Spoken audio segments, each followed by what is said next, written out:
এই বছর ইন্ডিয়া এবং শ্রীলঙ্কা যে টি-20 ওয়ার্ল্ড কাপটা বাংলাদেশ দল খেলেছে সেখানে পার্টিসিপেট না করাটা বাংলাদেশের জন্য উইক লিঙ্ক। আমরা বাইল্যাটারাল তো খেলি ঠিক আছে, বাট ওয়ার্ল্ড কাপ ইভেন্টসগুলোতে মেইন আমাদের আকর্ষণটা। বাংলাদেশ কিন্তু টি-20তে এখন একটা ছন্দে আছে।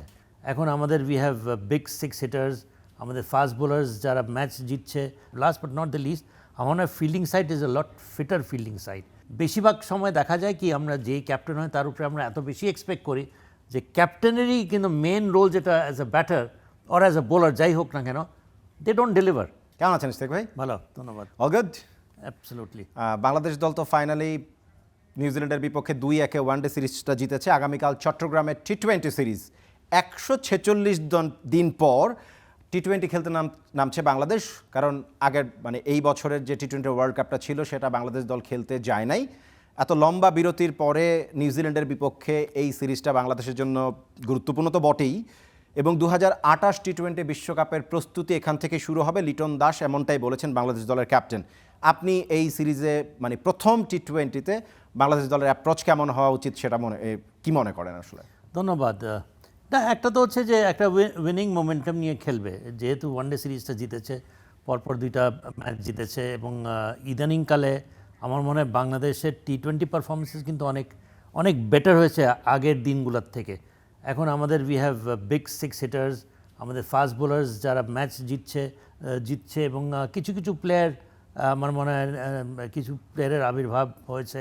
So I think and last but not the least, আমার মনে হয় fielding side is a lot fitter fielding side. তো সব কিছু মিলিয়ে, এবং এটা একটা নিউজিল্যান্ডের মোটামুটিভাবে একটা ইনএক্সপিরিয়েন্স সাইডই বলা যায়। একদমই ইনএক্সপিরিয়েন্স সাইড। কারণ লাস্ট তাদের ওয়ার্ল্ড কাপ যে টি-20 ওয়ার্ল্ড কাপের যে টিম ছিল সেখানে শুধু ইশোদি ছাড়া বাকি আর একজনও প্লেয়ার নেই, এবং তাদের রেগুলার স্টার্টারের 7 জন প্লেয়ার হয় তারা আইপিএল খেলছে, নাহলে পিএসএল-এ খেলছে। সো ওয়ানডের তুলনায় তাদের টি-20 সাইড আরও বেশি ইনএক্সপিরিয়েন্স। বাট লোক, আই মিন ইন্টারন্যাশনাল ম্যাচেস এরা তো কেউ কাউকে ছাড় দেবে না। অন আ গিভেন ডে কে কীরকম খেলে এটাও একটা ব্যাপার। আর বাংলাদেশের তো আমরা সবসময় জানি ইনকনসিস্টেন্সি তো একটা রয়েছে, যেটা আমরা কোনো সময় ডিসরিগার্ড করতে পারবো না, you know. So with that being the main factor, the inconsistency, আমার মনে হয় যে অবভিয়াসলি সিরিজটা যদি আমরা বলি যে বাংলাদেশের অনায়াসে জিতে যাওয়া উচিত 3-0 হওয়া উচিত, কিন্তু আসলে হয় কি না সেটা একটা ব্যাপার। সন্দেহটা কোথায় ইশতিয়াক ভাই? সন্দেহটা হচ্ছেই যে ইনকনসিস্টেন্সিটা। আমরা ইনকনসিস্টেন্ট কি এই দলটাকে অন্ততপক্ষে টি-20তে আমরা বলতে পারি? লাস্ট ইয়ারে মে থেকে ডিসেম্বরের মধ্যে বাংলাদেশ 30টা টি-20 খেলেছে। এর মধ্যে পাকিস্তানকে হারিয়েছে, শ্রীলঙ্কাকে হারিয়েছে, আফগানিস্তানকে হারিয়েছে, 5টা সিরিজ বাংলাদেশ দল জিতেছে। মাঝখানে 146 দিনের যে গ্যাপ, সেই গ্যাপটাই ডেফিনেটলি এই মুহূর্তে বাংলাদেশের জন্য মেবি উইক লিঙ্ক। মেবি এই বছর ইন্ডিয়া এবং শ্রীলঙ্কা যে টি-20 ওয়ার্ল্ড কাপটা বাংলাদেশ দল খেলেছে সেখানে পার্টিসিপেট না করাটা বাংলাদেশের জন্য উইক লিঙ্ক। তাছাড়া আর কোনো উইক লিঙ্ক আপনি খুঁজে পান কিনা? ওয়েল, আই মিন এটাতে যদি ইফ ইউ আর আশান্বিত হওয়ার যদি অনেক কারণ থাকে তো it is up to you. But অনেক বছর ধরেই তো দেখছি বাংলাদেশ খেলা। একটা বছরই তো এই যে 30টা ম্যাচ, মনে you talking about last year May to December 30, একটা বছরই ঠিক আছে 30টা ম্যাচ জিতেছে।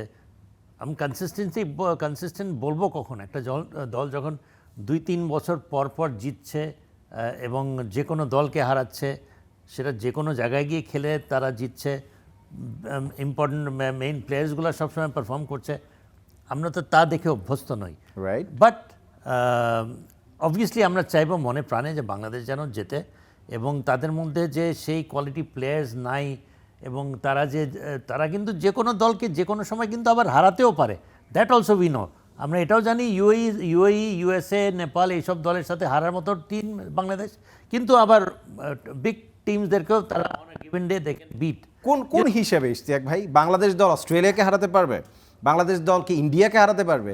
বাংলাদেশ দল হারিয়েছে, সেটা অতীতের গল্প, কিন্তু এখন কি এটা পসিবল হয়? আমরা লাস্ট আপনি যতগুলা আপনার দেখেন ওয়ার্ল্ড টুর্নামেন্ট হয়েছে, বাংলাদেশ কিন্তু ইন্ডিয়া, অস্ট্রেলিয়া কিংবা নিউজিল্যান্ডের পূর্ণ শক্তির যে স্কোয়াড তারা, কিংবা সাউথ আফ্রিকার মতো দলের বিপক্ষে বাংলাদেশ দল আসলে এই ফর্মেট অন্ততপক্ষে টি-20তে বাংলাদেশ কিন্তু রিসেন্ট 5টা জিতে নাই। Well, I'm not only talking about one particular format of the game. I'm saying that Bangladesh যখন মাঠে যায়, ইউনো, আমি ওইভাবেই ব্যাপারটাকে দেখার চেষ্টা করি। এখন নেগেটিভ বললে তো বলাই যায়, বাংলাদেশে নেগেটিভ বলতে একটা জিনিসের উপরেই আমি করি, যে ইনকনসিস্টেন্সিটা, সেটা তো কেউ অস্বীকার করবে না, এবং আমরা হতাশও হই তারা যখন ফেল করে। But coming back to this series, আমি মনে করি যে যে ধরনের wicket, if I am not wrong, কোথায় আমি দেখেছি যে first innings Bangla any side 163 is the average score. And they have gone on to win. তো এখন Bangladesh, whether you win whether you bat first or you bat second, you'll have to win the match. না, আমি একটু প্রশ্নটা এইভাবে যদি ইশতিয়াক ভাই করতে চাই যে ওয়ানডেতে বাংলাদেশ দল নিউজিল্যান্ডের বিপক্ষে যত কমফোর্টেবলি জিতেছে, প্রথম ওয়ানডেটা বাদে, প্রথম ওয়ানডে বাংলাদেশ যেরকম উইকেট বানিয়েছে সেই উইকেট বাংলাদেশই বুঝে নাই, নিউজিল্যান্ড সেটা বুঝে বাংলাদেশকে হারিয়েছে। বাট পরের দুটো ওয়ানডেতে বাংলাদেশ খুব স্ট্রংলি কামব্যাক করেছে, ইনএক্সপিরিয়েন্স নিউজিল্যান্ড সাইডকে খুবই কম্প্রিহেন্সিভলি হারিয়েছে। বাট টি-20 এবং ওয়ানডের মধ্যে যদি আমি একটু পার্থক্য টানি, তাহলে কি টি-20 সিরিজটা বাংলাদেশের জন্য মোর ডিফিকাল্ট ওয়ানডের তুলনায়? না, এই জন্য না বোধ করি, বিকজ বাংলাদেশ কিন্তু টি-20তে এখন একটা ছন্দে আছে। ওকে, টি-20তে তারা কিন্তু তাল খুঁজে পাচ্ছিল না, একটা সময় ছিল that they were losing to anybody, and then জেতা ম্যাচগুলো হেরে যাচ্ছে, জিততে পারছে না, যেগুলা অনেকটা কারণেই। বাট এখন আমার মনে হয় একটা অনেক কয়টা they have filled up the gaps in many areas. Fast bowling is one area, কিছু সিক্স হিটার্স, আমরা একসময় বলতাম যে বাংলাদেশের সিক্স হিটার্স নাই, বিগ সিক্স হিটার্স নাই, হ্যাঁ, কিন্তু এখন বেশ কয়েকটা সিক্স হিটার্স আমরা দেখছি আবির্ভাব হয়েছে, এবং পারভেজ ইমন, তানজিদ তামিম, শামীম হোসেন পাটোয়ারি, সাইফ হাসান, লিটন তো আছেই, even Towhid Hridoy, very risky player, big hitter. So we have big hitters in the side. আমার মনে হয় যে জিনিসটা প্রত্যেকটা ফরম্যাটে খুব প্রয়োজন, যেটা কি না বাংলাদেশের আমার মনে হয় যে এটাও চোখে পড়ার মতো যে জিনিসটা নাই, ঘাটতি, সেটা হচ্ছে রোটেটিং দ্য স্ট্রাইক। ওকে, হ্যাঁ, 6টা বলে মিনিমাম 6টা রান যে দৌড়ে নেওয়া যায়, আমার মনে হয় বাংলাদেশ কোনো ফরম্যাটে এই জিনিসটা আয়ত্ত করতে পারে। ইশতিয়াক ভাই, আমি তাহলে আপনাকে একটু মনে করিয়ে দিই বা দিতে চাই এই মুহূর্তে, মানে জাস্ট বিশেষ টিপ্পণী দিচ্ছি আর কি, যে লাস্ট ওডিআইতে শান্ত এবং লিটনের মধ্যে যে 160 রানের পার্টনারশিপ হয়েছিল, সেখানে 124 রান হয়েছে হচ্ছে স্ট্রাইক রোটেট করেছে তারা, মানে রানিং বিটুইন দ্য উইকেটে তারা রান নিয়েছে 124। সো সেই এক্সপিরিয়েন্সটা মানে লিটন যেহেতু ওই পার্টনারশিপে ছিলেন, তিনি 76 রান করেছেন 2.5 বছর পরে, তার ওয়ানডে 50 হলো। টি-20তেও তিনি কিছুটা স্ট্রাগল করছিলেন, খুব বড় ইনিংস বা লিটনের কাছ থেকে আমরা যেরকম বড় ইনিংস দেখি বা তার যে রোলটা, সেই রোলেও তাকে পাওয়া যাচ্ছে না, এটা একটা বড় কনসার্ন কিনা বাংলাদেশের জন্য?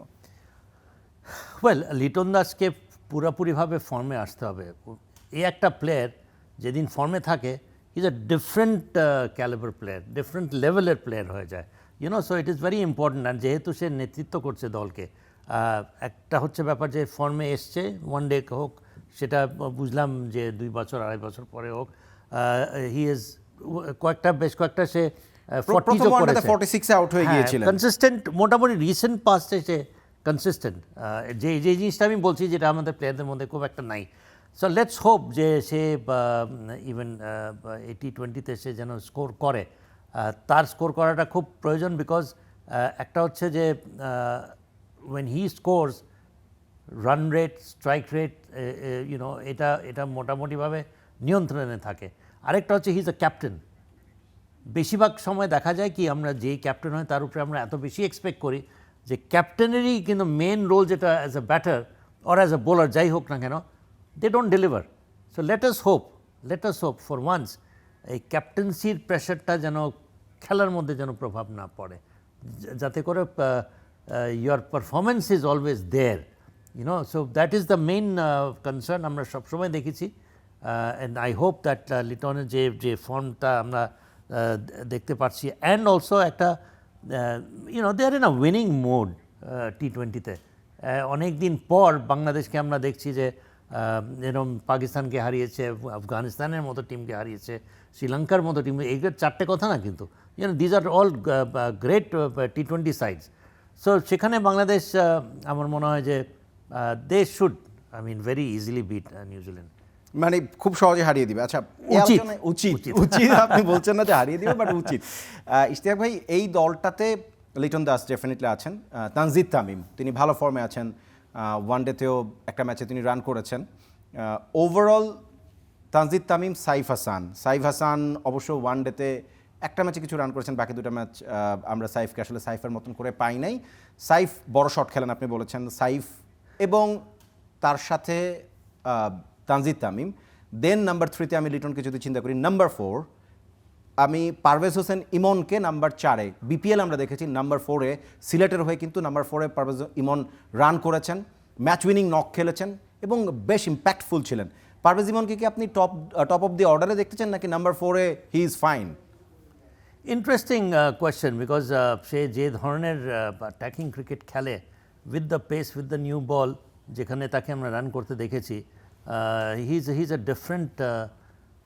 Different batsman all together, very exciting যেদিন তার ইয়েটা হয়। এখন কথা হচ্ছে যে নাম্বার 4-এ যেহেতু রাইট হ্যান্ড লেফট হ্যান্ডের একটা ব্যাপার আছে, সাইফ হাসান যেভাবে শুরু করেছিল তার ওয়ার্ল্ড কাপ থেকেই তো যাত্রাটা, মানে তার সেই ফেমাস যে half Flick half hook type যে একটা শট, মারাত্মক, বিশাল বিশাল সে 6 মার, সেটা আমরা লাস্ট কিছুদিন কয়েকটা ম্যাচ ধরে দেখছি না।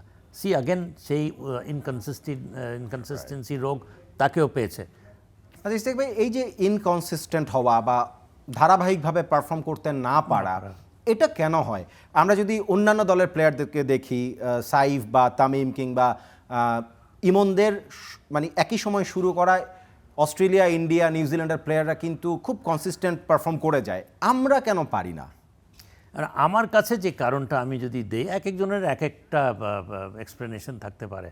ইউনো, আমার এক্সপ্লেনেশনটা I don't know whether you'll agree with me or not, এটা লোকজন হয়তো পাগল মনে করতে পারে, কিংবা মনে করতে পারে যে I am defending the players, কিংবা I am trying to be sort of popular guy. I think, frankly speaking, I think যে বাংলাদেশ যেই ডোমেস্টিক ক্রিকেট যে ধরনের কন্ডিশনসে খেলে, আমরা কি ডে ইন ডে আউট ওই মাপের ওই মানের উইকেটে কি খেলি, যেখানে ব্যাটিং, বোলিং, স্পিনিং সব কিছু একটা প্রপার থাকে? We don't. আমরা একটা ইন্টারন্যাশনাল ম্যাচ এই আমাদের এই ধরনের উইকেট আমরা পেলেও পাই, বাট বাই অ্যান্ড লার্জ আমার তো মনে হয় না যে আমরা যেসব উইকেটে ইন্টারন্যাশনাল ক্রিকেট খেলা হয়, ওয়ার্ল্ড কাপ ইভেন্টস খেলা হয়, বিকজ ওইগুলো খেলাই তো আমরা বাইল্যাটারাল তো খেলি, ঠিক আছে, বাট ওয়ার্ল্ড কাপ ইভেন্টসগুলোতে মেইন আমাদের আকর্ষণটা। সো সেখানেই সব দেশের সব প্লেয়ারদের পারফরমেন্সেস হয়। ওই সব দেশ কিন্তু নিজের দেশে কিন্তু they are playing on perfect conditions, perfect, শুধু উইকেট তো না, এটা কন্ডিশনস, এনভায়রনমেন্ট, ফ্যাসিলিটি সব কিছু মিলিয়ে আমরা সত্যি করে কি বলতে পারি যে আমাদের প্লেয়াররা ডোমেস্টিকে ওই ধরনের কন্ডিশনসে খেলে? No. So give them a fair proper environment. না, ইউ মে সে দ্যাট আপনি তো এটা এক্সকিউজ দিচ্ছেন, প্লেয়ারদের আপনি ডিফেন্ড করছেন, আপনি প্লেয়ারদের কাছে পপুলার হতে চাচ্ছেন।